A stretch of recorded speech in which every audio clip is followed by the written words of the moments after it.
CPM এ ব্রিগেডে বিজেপির ভোটাররা গিয়েছিলেন, কটাক্ষ কুণাল ঘোষের। ওটা হাঁসঝাড়ু ব্রিগেড হয়েছে, হাঁসঝাড়ু ব্রিগেড সিপিএম ডেকেছিল, সিপিএম এর কিছু লোকজনের নাম করে, আর বিজেপির ভোটাররা গেছিল।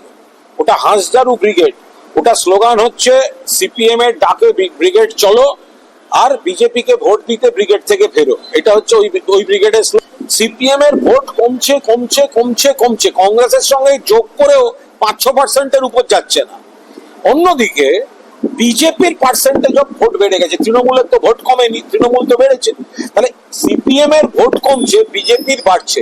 সিপিএম কে আমরা চ্যালেঞ্জ করে বলছি, আগে আপনাদের যে ভোট কমে আপনাদের ভোটাররা যে বিজেপিকে ভোটটা ট্রান্সফার করেছে, আগে ভোটটা ফেরান মশাই, তারপর ঘুরে দাঁড়ানোর কথা বলবেন। শ্রমিক ভট্টাচার্যের কটাক্ষ, ব্রিগেডে যারা গিয়েছিলেন তাদের মধ্যে 70%ই আগামী বিধানসভা নির্বাচনে বিজেপিকে ভোট দেবেন। আজকের সমাবেশে যারা যোগ দিয়েছিলেন তার মধ্যে 70% মানুষ আগামী বিধানসভা নির্বাচনে ওই ব্রিগেডে যারা ছিলেন বিজেপিকে ভোট দেবেন। সিপিএম গৃহীত, পরীক্ষিত এবং পরিত্যক্ত।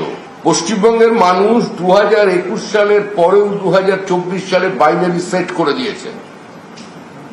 কিছু জায়গায় বিচ্যুতি হয়েছে, কিছু জায়গায় বামেদের জন্য তৃণমূল কংগ্রেস জিতেছে। মানুষ এই ভুল আর করবে না।